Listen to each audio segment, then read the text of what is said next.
मित्रांनो, ठरलं तर मग या मालिकेच्या आजच्या भागामध्ये आपण बघणार आहोत. अर्जुन सायलीची वाट बघत त्या झाडाखालीच बसलेला असतो. तर तेव्हा त्याला तो चिठ्ठीवाला मुलगा दिसतो आणि तो खेळत असतो. तर तेव्हा अर्जुन त्याला आपल्याकडं "अरे चॅम्पियन, इकडे ये ना" अशी हाक मारून बोलावतो. तर तेव्हा तो मुलगा धावत अर्जुनकडे येतो आणि "अरे वा अर्जुन दादा, तू कसा काय आला आहेस?" असं तो विचारतो. तर तेव्हा अर्जुन "अरे वा, माझं नाव तुला कसं काय माहिती आहे रे?" असं म्हणतो. "पण मला तर तुझं नाव माहितीच नाही ना, काय नाव आहे तुझं?" असं त्याला विचारतो. तर तेव्हा तो मुलगा "माझं नाव तर साहिल आहे ना" असं सांगतो.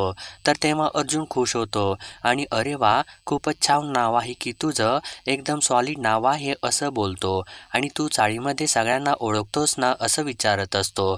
तर नेमकं तेव्हा आतमधून कुसुम बाहेर येते आणि त्या दोघांच्याकडे कान लावून बघू लागते आणि तेव्हा साहिल अर्जुनला "मी चाळीमधल्या सगळ्यांना तर ओळखतो ना" असं सांगतो.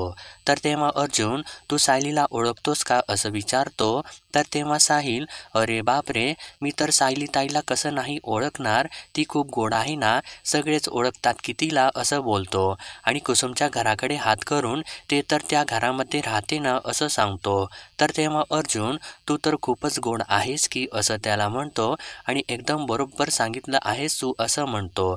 "पण एक गोष्ट आहे, सकाळपासून कुठे दिसलेच नाही ना रे ती" असं म्हणू लागतो आणि "तुला दिसली आहे का रे?" असं विचारतो. तर तेव्हा साहिल "मला सुद्धा नाही दिसली ना ती, आणि ती तर यावेळेला रोज सकाळी बाहेर जाते, तिकडे भाजीवाला बसतो ना टोपली घेऊन, आणि तिकडेच ती भाजी घ्यायला जाते, पण आज तर काही दिसली नाही बुवा" असं म्हणतो. तर त्यावर अर्जुन "बरं असू देत, माझं एक छोटंसं काम करशील का?" असं त्याला विचारतो.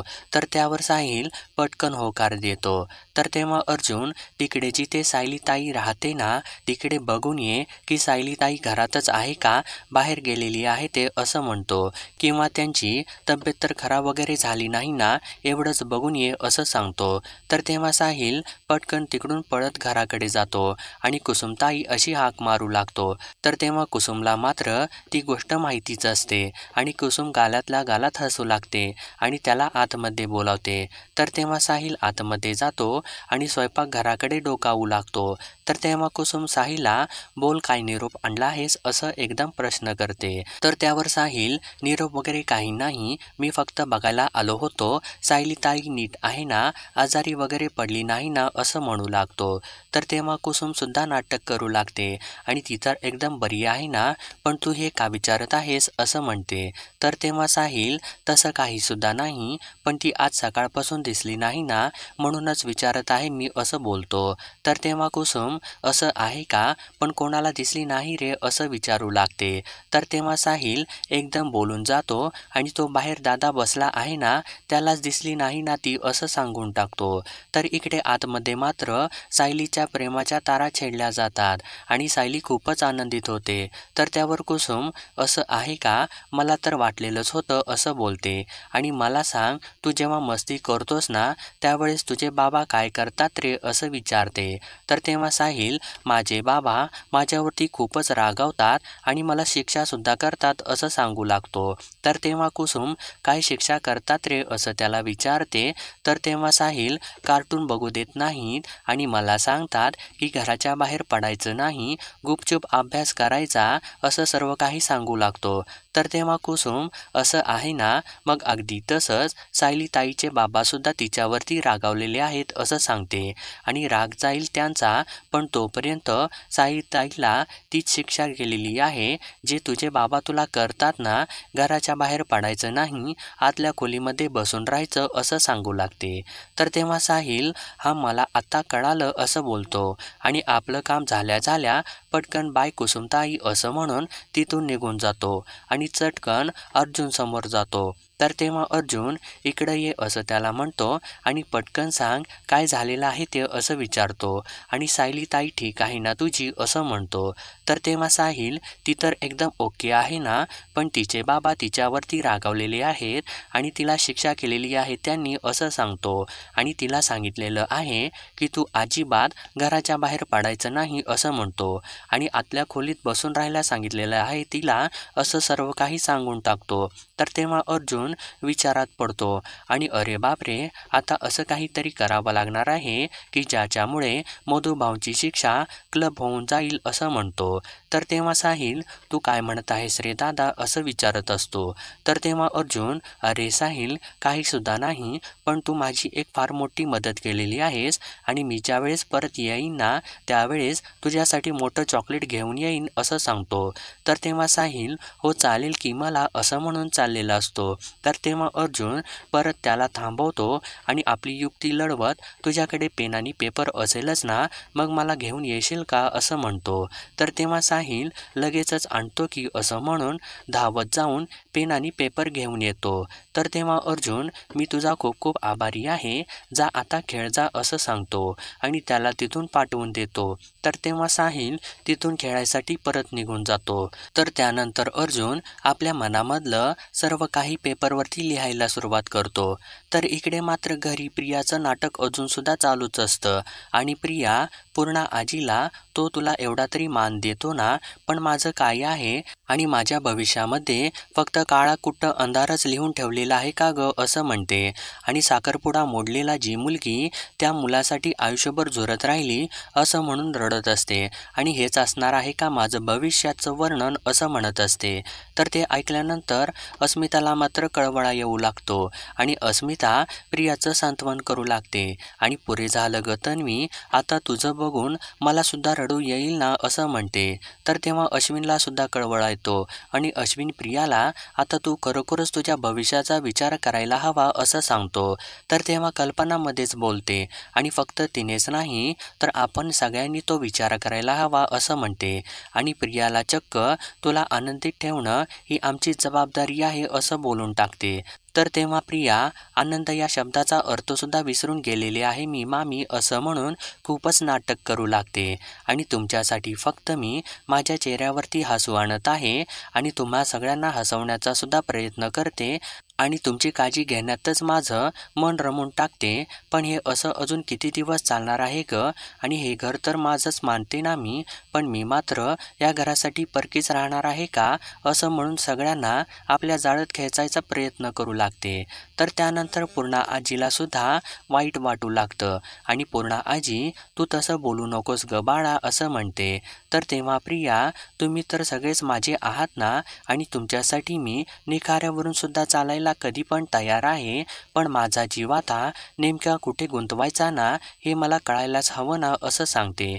आणि आता मात्र यापुढे अर्जुनसाठी काहीसुद्धा करताना मी 10 वेळा विचार करीन, नाहीतर खूप वेळा विचार करीन.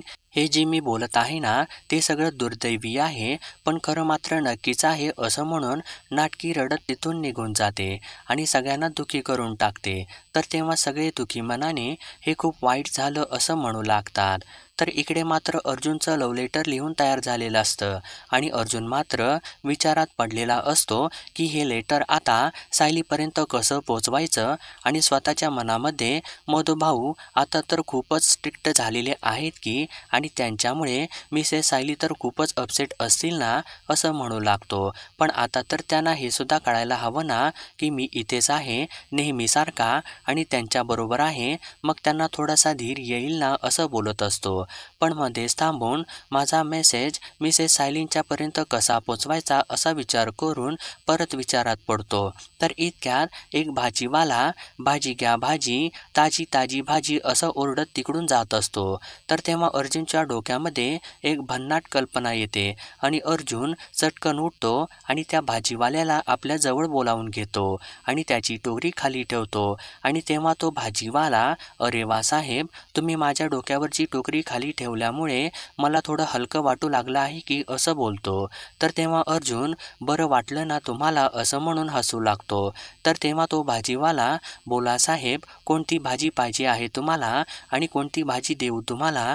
माझ्याकडे भेंडी आहे, दुधी भोपळा आहे, शेपूची भाजी आहे, मेथीसुद्धा आहे, कोणती भाजी देऊ तुम्हाला असा प्रश्न करू लागतो. तर तेव्हा अर्जुन चांगलाच विचारात पडतो आणि घेतो ना मी भाजी असं म्हणत असतो आणि माझं एक छोटंसं काम आहे, तुम्ही कराल का असं प्रश्न करतो. तर तेव्हा तो भाजीवाला, बोला ना साहेब असं अर्जुनला म्हणतो आणि काय करायचं आहे सांगा की मला असं म्हणतो. तर त्यावर अर्जुन, फार काही करायचं नाही, एकदम छोटंसंच काम आहे, ही चिठ्ठी आहे ना ती त्या घरापर्यंत नेऊन द्यायची आहे असं सांगतो. तर तो भाजीवाला मात्र घाबरून जातो आणि नाही साहेब, काही गडबड वगैरे झाली म्हणजे मी काय करणार असं बोलतो. तर त्यावर अर्जुन, काहीसुद्धा गडबड नाही होणार, मी तर आहेच ना तुमच्यासोबत असं म्हणतो आणि परत एक शक्कल लढवतो. आणि मला एक गोष्ट सांगा, जर ही सगळी भाजी विकली गेली ना तर तुम्हाला किती पैसे मिळतात असं विचारतो. तर तेव्हा तो भाजीवाला, दादा तुम्हाला काय सांगू, जर समजा ही सर्व भाजी दिवसभरामध्ये विकली गेली ना तर मला कुठे 1000 रुपये मिळतात असं सांगतो. तर तेव्हा अर्जुन, फक्त एवढेच मिळतात का असं त्या भाजीवाल्याला म्हणू लागतो. तर तेव्हा तो भाजीवाला, तुम्हाला काय सांगू साहेब, कधी कधी आम्हाला ते सुद्धा मिळत नाही ना असं सांगतो. तर तेव्हा अर्जुन, अरे बापरे, तुम्ही एकच मिनिट थांबा असं म्हणून आपलं पाकीट बाहेर काढतो आणि आता मी तुमची सगळी भाजी विकत घेणार आहे असं म्हणून हे 1000 रुपये घ्या असं सांगतो आणि त्याला 1000 रुपये देतो. तर तेव्हा तो भाजीवाला, इतके पैसे कशासाठी असं म्हणून ते पैसे आपल्याकडे घेतो आणि आपल्या खिशात ठेवतो. तर तेव्हा अर्जुन, ही तर तुमची मेहनत आहे ना असं म्हणतो आणि आता तर तुम्हाला जमेल का ही चिठ्ठी पोचवायला असं विचारतो. तर तेव्हा मात्र तो भाजीवाला रिस्क घ्यायला तयार होतो आणि आता नक्कीच जमेल ना, का नाही जमणार असं बोलतो. तर तेव्हा अर्जुन, थोडं थांबा असं म्हणतो आणि अजून विचार करून भाजीच्या टोकरीकडे बघतो आणि त्या चिठ्ठीमध्ये भाजीला अनुसरून प्रेमाचे शहारे फुलवणारे शब्द टिपू लागतो आणि त्यानंतर ती चिठ्ठी लिहून झाल्यानंतर ती चिठ्ठी कोथिंबिरीच्या खाली ठेवतो आणि भाजीवाल्याला, ही चिठ्ठी मी या कोथिंबिरीच्या खाली ठेवलेली आहे असं सांगतो आणि आता तुम्ही एक काम करा, ही टोपली त्या घरामध्ये नेऊन ठेवा आणि तुम्ही गेलात तरी चालेल असं सांगतो. तर तेव्हा तो भाजीवाला, अहो साहेब, तुम्ही भाजी तर विकत घेतलेली आहे ना ते बरोबर आहे, पण माझ्या टोपलीचं काय असं विचारतो. तर तेव्हा अर्जुन, 2च मिनिट थांबा, मी तुमची टोपलीसुद्धा विकत घेतली असं म्हणून अजून 1000 रुपये त्या भाजीवाल्याला देतो. तर तेव्हा तो भाजीवाला, ठीक आहे साहेब असं म्हणून खुश होऊन जातो आणि टोपलीसुद्धा घेऊन तिथून सायलीच्या घराकडे जाऊ लागतो. तर तेव्हा अर्जुन, अहो तुम्ही ओरडा ना, ताजी ताजी भाजी असं म्हणू लागतो. तर तेव्हा तो भाजीवाला, भाजी घ्या भाजी, ताजी ताजी भाजी असं म्हणून कुसुमच्या घरापर्यंत जातो आणि तेव्हा कुसुम त्या भाजीवाल्याला आत यायला सांगते. तर तेव्हा सायली चटकन बाहेर येते आणि कुसुमला, बघ कुसुमताई, मला भाजी आणायला जायला जमलं नाही ना, मग भाजीवाले काका स्वतःच दारात आले आहेत ना असं म्हणते. तर ते ऐकल्यानंतर मात्र तो भाजीवाला कुसुमला, ताई ही सगळी भाजी तुमच्यासाठीच आणलेली आहे, ही घ्या ठेवून तुमच्यासाठीच असं म्हणतो आणि काही न बोलता डायरेक्ट तिथून निघून जातो आणि ती टोकली तिथेच ठेवतो आणि तिथून बाहेर पळून जातो. तर तेव्हा सायली, अहो दादा, तुम्ही टोपली का इथंच ठेवत आहे असं म्हणत असते आणि कुसुम धावत बाहेर जाते. तर तेव्हा तो भाजीवाला तिथून निघून गेलेला सुद्धा असतो. तर तेव्हा कुसुम सायलीला, हा निघून कसा काय गेला आणि ही अशी टोपली ठेवून कोण जातं का असं म्हणते. तर तेव्हा सायली, जाऊ देत ना, येतील ते परत, आपण भाजी घेऊयात ना असं म्हणते आणि भेंडी बघ किती छान आहे असं कुसुमला म्हणत असते. तर तेव्हा कुसुम, तो कोबीसुद्धा घे ना, तो सुद्धा खूप छान आहे असं सांगते आणि तो पालकसुद्धा घे असं बोलते आणि कुसुम सांगत असताना सायली मात्र एक एक भाज्या उचलत असते आणि त्यानंतर ती ज्या वेळेस कोथिंबीर उचलते तर त्याच्या खाली सायलीला अर्जुनने ठेवलेली चिठ्ठी सापडते.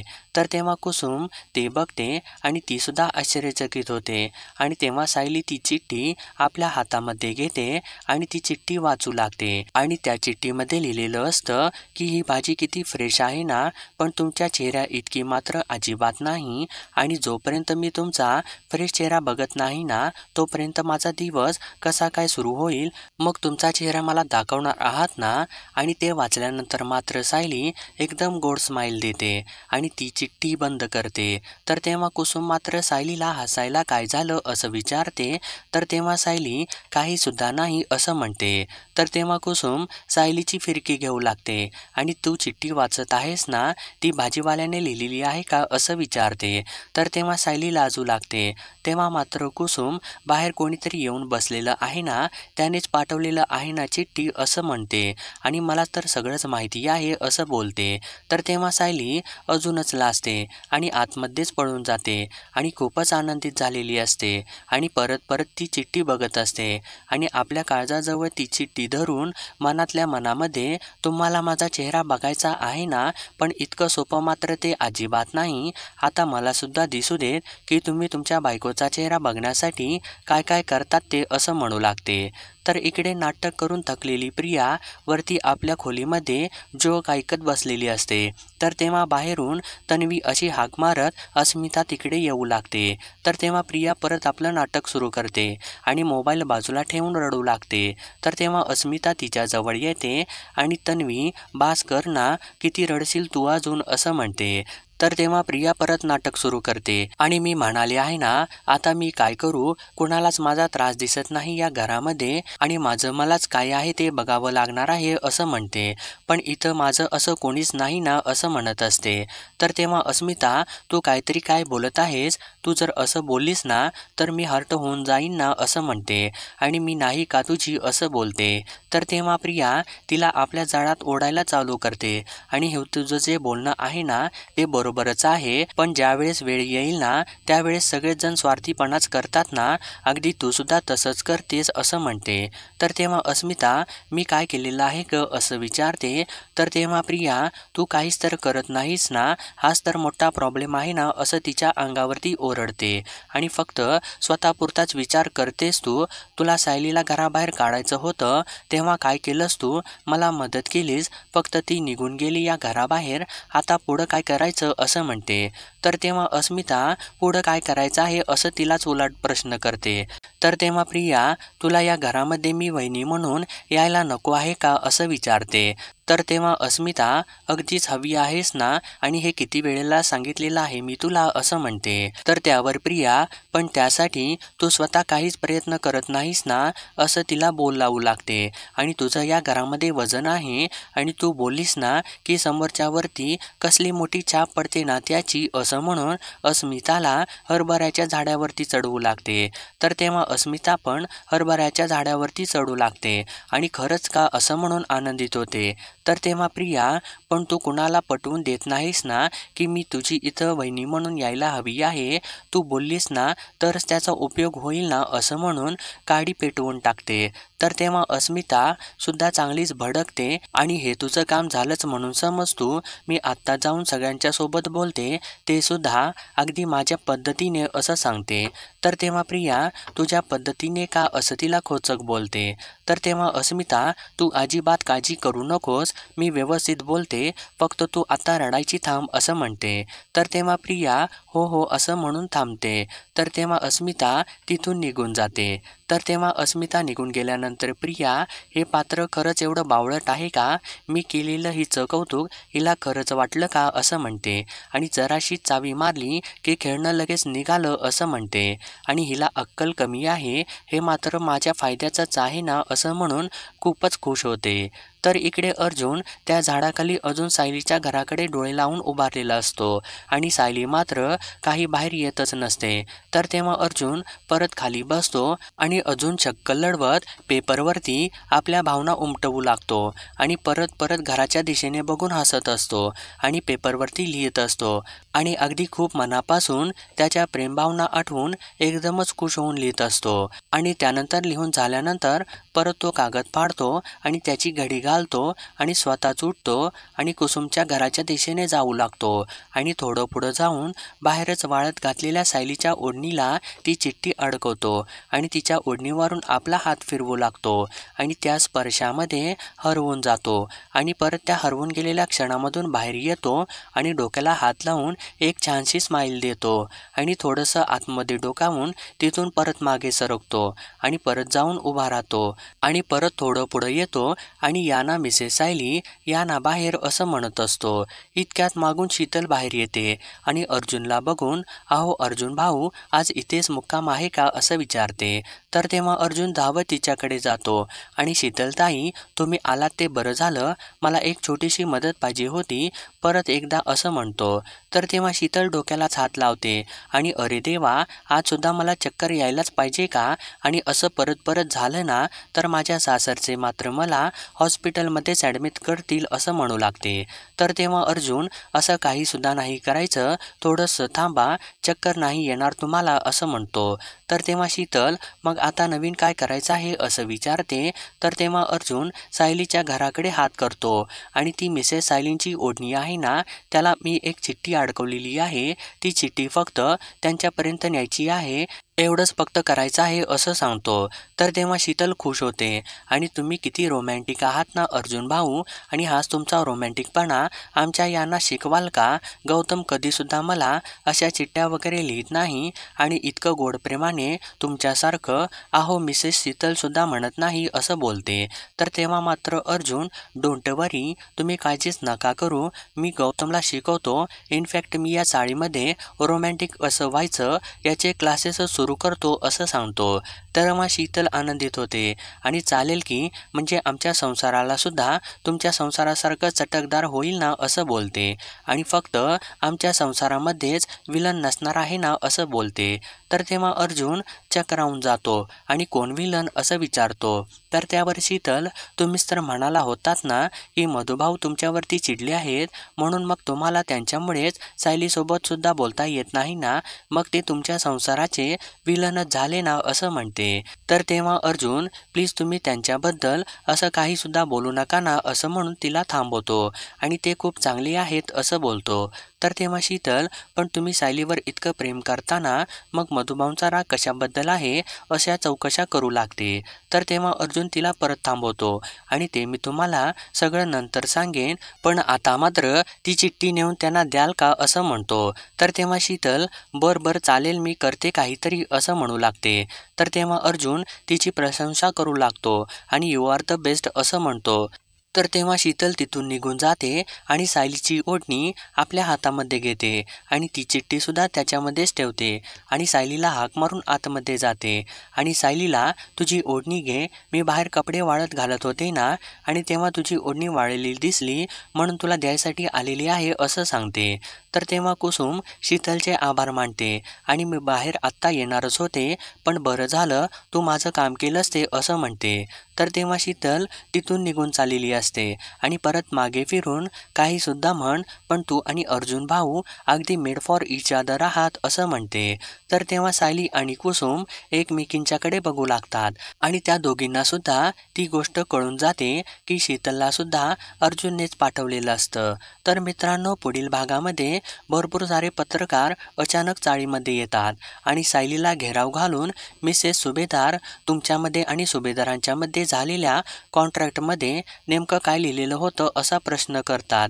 तर दुसरी पत्रकार, तुमच्या आणि अर्जुन सुभेदारांच्या संबंधांच्या मधून जर मूल जन्माला आलं असतं ना, तर त्याची जबाबदारी कोणी घेतली असती असा प्रश्न करते. आणि त्यानंतर मधुभाऊंना, मधुकर पाटील, तुम्ही जेलमधून सुटण्यासाठी स्वतःच्या मुलीचा बळी दिलात का, हे खरं आहे ना असा जबरदस्त प्रश्न करते आणि सर्व पत्रकार एकामागे एक प्रश्न विचारून मधुभाऊ आणि सायलीला भांबावून सोडतात. तर तेव्हा मागून अर्जुन जोराने ओरडत तिथं येतो आणि हे काय चाललेलं आहे इथं असं म्हणून त्या पत्रकारांच्या मध्ये येतो आणि तुमच्यामुळे माझ्या बायकोला त्रास होत आहे, तुम्ही आत्ताच्या आता इथून नाही निघून गेलात ना, तर उद्या सकाळी तुमच्यावरती इतक्या केसेस असतील की पुढचे 10 वर्ष तुम्ही जेलमधून बाहेर सुद्धा पडू शकणार नाही अशी धमकी देतो. तर तेव्हा मात्र सर्व पत्रकार काही न बोलता तिथून मागे फिरतात आणि अर्जुन अगदी योग्य प्रकारे मधुभाऊ आणि सायलीला प्रोटेक्ट करतो. तर मित्रांनो, आता या सर्व गोष्टींच्या वरती मधुभाऊंची काय प्रतिक्रिया असणार आहे हे पाहण्यासाठी आपल्या चॅनलला सबस्क्राईब करा.